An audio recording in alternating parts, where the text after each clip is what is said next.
Well, there were 8 of us in our family, but 2 of them had already died. I had 2 sisters that died. And so we were like 3 families because 3 of the children were my dad's, and 1 of the children was my mother's, and then they got married and had me and my little sister, so it's like 3 different families. That's the way I grew up. Did you have another question about that? No. What was school like when you were young? What was it like when we were young? Well, we lived on a farm, and so there was lots of work to do. We had chickens and pigs and cows and a horse, and for a while we had some ducks, and for a while we had some rabbits, and we had lots of animals to take care of.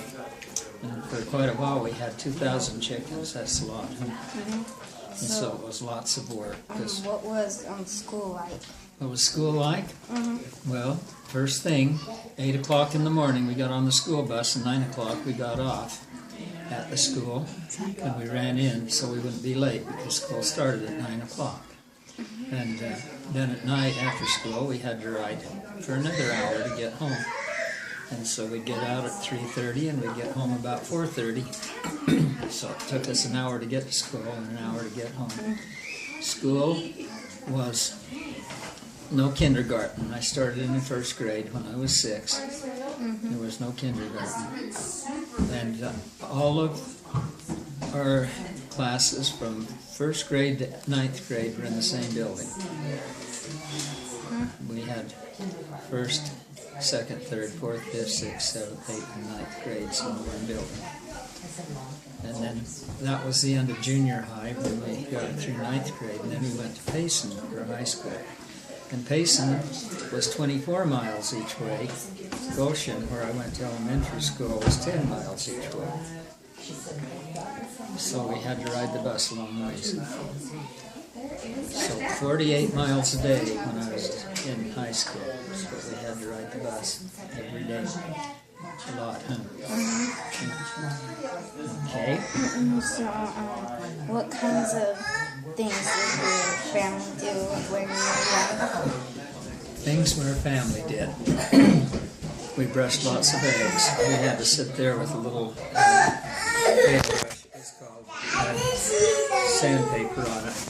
Then you had to brush every egg and make sure it was completely clean before you put it in the cases. And we put the eggs in the cases in 10 different layers. And there were 36 eggs in each layer. And so we had 360 eggs in one case. But some days we would get like 1,400 eggs a day. And so by the time we brushed all those eggs, we didn't really have much time to do much else. And so that took a good part of our evening. But we got something that's really interesting is when I was in 5th grade, we got electricity in our house. We didn't have any electricity till then. And then when I was in 6th grade, we got a telephone.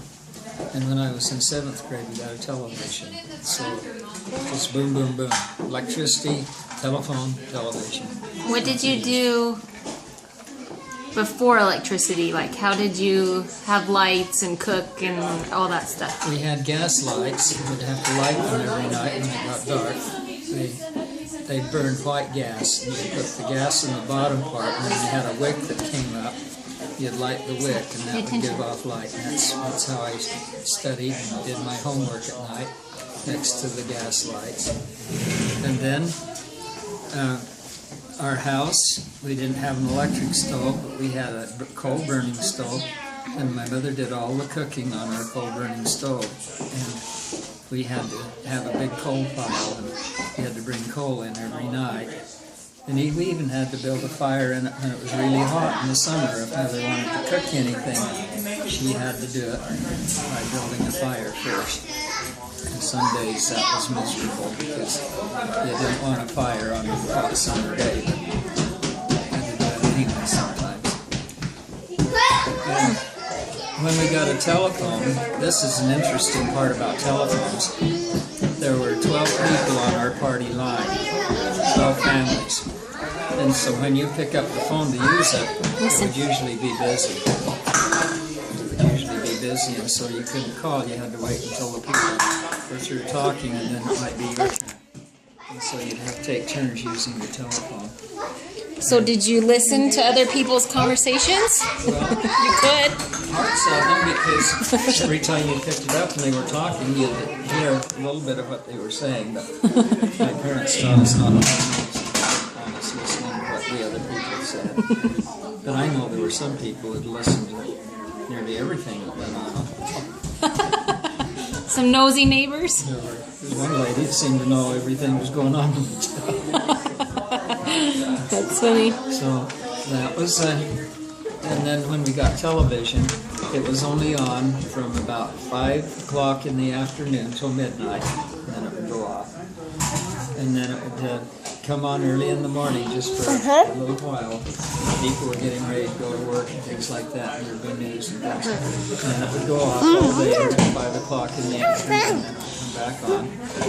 And so you didn't get to watch television just anyway. When it was on. So that was kind of interesting. Okay. What trips or vacations do you remember? Okay. Trips and vacations. Well, since we had to gather the eggs 3 times a day, once in the morning, about 10 o'clock, once in the afternoon, about 2 o'clock, and then at night. So we had to be there nearly all the time. We couldn't go anywhere or go on vacations because you had to feed the chickens, and you had to gather the eggs, and you had to feed the cattle, and you had to milk the cow twice a day, morning and night. And there was all kinds of things to do, so we didn't go on vacations. I remember one year after Anna Ray was married, Gilbert stayed and took care of our farm responsibilities.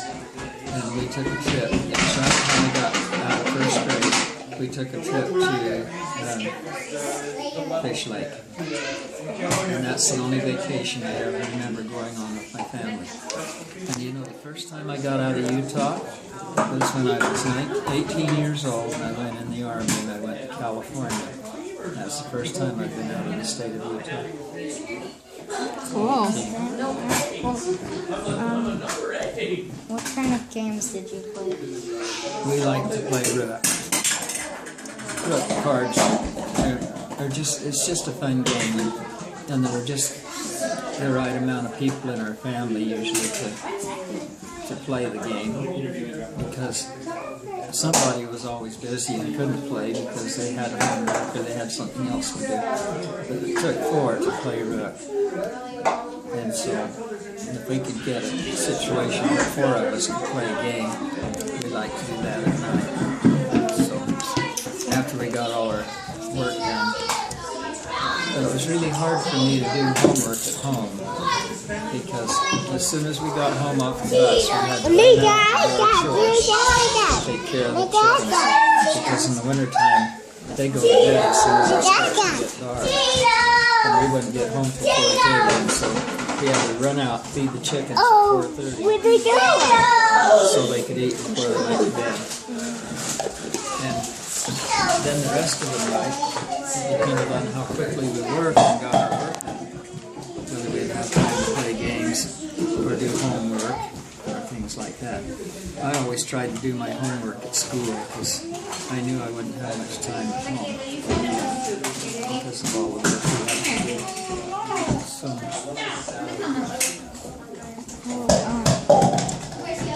Did you have any chores growing up? yeah, we had things to do around the house, like take care of our clothes and bedroom, and straighten that up every day. But most of our chores were the outside kind, where we were gathering eggs or feeding chickens or feeding the cows or milking the cow. I started milking the cow when I was 7 years old. Did you have to milk it every day? Just at night. Every night? Dad would do it in the morning, and I would do it at night. But Charles, we had 2 milk cows for a while, and when Charles and I were at home together, he'd milk the one that was hard to milk, and I would milk the other one that was easy to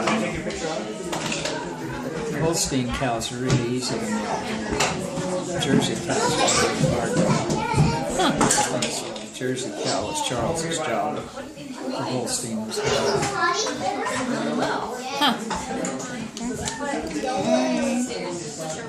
But the fun part of it was running the farm. I got to drive the tractor, and we did a lot of hauling hay and cutting the grain and putting the grain in the granary to store up for the winter. And we had big gardens. Really big gardens. We used to raise a lot of watermelons. Sometimes we'd sell them to the stores in town. But most of what we did with our gardens was canning. My mother canned beans and peas and carrots and let's see what else. We had 2 orchards. And we had peaches and cherries and pears and apricots and apples. And she did a lot of canning of all those things. And that's mostly what we ate was the canned things that my mother did, the peas and the beans and the carrots. And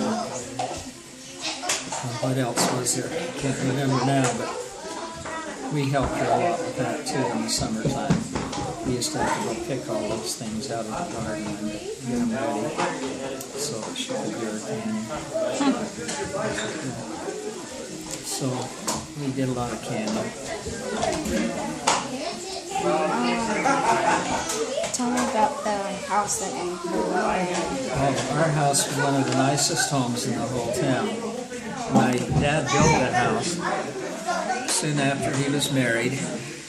And when Anna Ray was born, just after she was born, they moved into the house in Genoa. And it only had a kitchen and a dining room and 1 bedroom upstairs, and then there was a bedroom downstairs, and the washroom was downstairs. And we had a utility room that was, we always called it the back room because it was on the back of the house. It had the ice box in it. So we couldn't have a refrigerator because we had no electricity, so we had to have an ice box to put blocks of ice in it, keep our food cold and things like that. And so our house had a bathroom in, but it wasn't built until about the time I was born, because they had an outhouse prior to that time. And they built a bathroom with a nice tub in the bath, and a toilet and a sink, and just like most bathrooms are today. It's very nice. And the water heater was the water line that ran through our stove in the kitchen. And whenever there was a fire in the stove, it would heat the water and cause it to rise, and it would go up into the pipes up in the ceiling, and then it would come down into a tank that was in our bathroom where it was stored. And you could go in there and feel that tank down at the bottom. It would be cold. You'd run your hand up it, and if you got about halfway up, and it started to turn warm, that means all the warm water was in the top of the tank, and the cold water was in the bottom. If there was enough for a bath, it would have to be warm about halfway down the tank to get that. So we had to take turns.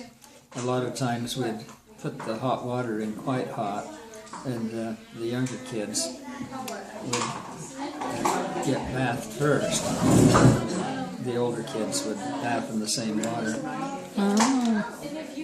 because they didn't have enough water to refill the bathtub every time. Interesting. Were your parents strict on what happened when you got into trouble? Strict, I suppose. We all realized we had to do a certain amount of work every day because otherwise it didn't get done. And so they were kind of strict on making sure that we did what we were supposed to. And we were very much involved in the church. Just 20 days before I was born, my dad was called to be the bishop of the Lord. And so he was really busy being the bishop of the Lord until I was about 8 years old. And my mother always taught Sunday school and primary. And for a while, my mother was in the primary presidency in the ward, and then later on she was in the primary presidency in the stake. And so they were really involved in church things too. My dad was the mission president in our stake when I was a teenager, and my mother was his companion, and they did missionary work and things like that. But I was, when I was growing up, I was the Deacon's Quorum president, and I was a counselor in the Teacher's Quorum, and I was with quite a large group of boys that were just my age and a year older than me. And we got to be really good friends. Everybody in our town belonged to the same ward. And there were only 2 families in our ward that weren't members of the church.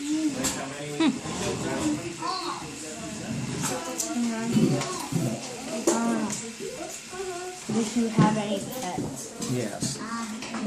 The dog was my dog. It was given to us when I was, just after I was born. The guy that was working for us on the farm had a litter of puppies, and he asked my dad if I could have one of them. So my dog's name was Rover, and he lived until I was 12 years old. And then he made a mistake and ate something he shouldn't have. He ate a tomato, and my mother had put some DDT powder on it. It was stuff to get rid of insects. And she was trying to keep the insects off the tomatoes, and so she put some DDT powder on the tomato. And my dog ate it, and it killed him. When he was 12 years old. So my dog's name was Rover. And we had cats too, but they were not pets. In fact, you couldn't even get close to them. They were wild cats. They just would run all over the farm. Eat all the mice? They would keep the mice population in control, and things like that. But they were very interesting because you couldn't play with them. They would scratch the heck out of you. They did not want you to touch them. No, they didn't want to be touched. Huh. There was once that we had new baby cats, and we got to be friends with one of those, and it was a pet, so we could pick it up and play with it. That's the only time I remember a cat being tame enough to play with it. But we had quite a few cats. Sometimes we'd have as many as a dozen of them. Another cat would have a whole litter, and they would just grow up. They like to come around when we're milking the cow, and we'd squirt some milk into a pan for them, and they'd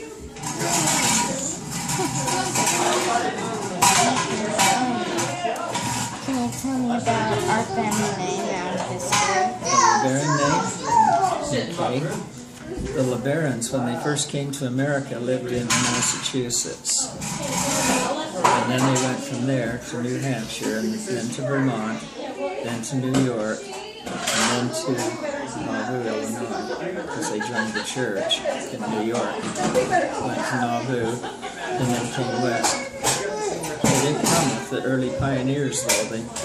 My great-grandfather was living in Nauvoo, and when the members of the church left, he stayed behind, and he took, they called it receivership of the Nauvoo temple, and he had the key to it, and he took care of it, and eventually the enemies of the church burned the temple down. So when my great-grandpa came across the plains to Utah to live, he brought the key to the Nauvoo temple with him, and it's on display in the museum. So my grandpa brought the key across the plains with him. And of course, now the temple's been rebuilt in the very same place where it used to be. So he was also a bodyguard for Joseph Smith at the time. Didn't know that. His name was David Tully LeBaron. He was born in New York, spent a lot of time in Illinois, came to Utah, and died in Arizona. He was buried down in Mesa Cemetery in Arizona. That's my great-grandpa. And my grandpa wasn't born until after they came to Utah. He was born in Salt Lake. But he was born when Abraham Lincoln was president. That's my grandpa. That's pretty cool. Yeah. The big generations, huh? Yeah, he was 37 when my dad was born. And my dad was 38 when I was born. I Okay. was 30. I was 37 when Keith was born. Yeah. So we spread the generations Yeah. way out. That's cool. So that all that's the these- LeBaron name. It was a person from France that came to America. LeBaron is a French name. So we have French ancestors. Along with some others, huh? Yeah, quite a few But others. the LeBaron name comes from The France. LeBaron name comes from France. Are those all your questions? Is that all of them? Is there anything else you can think of you'd like to know? I'd be happy to. No. Okay. No other questions?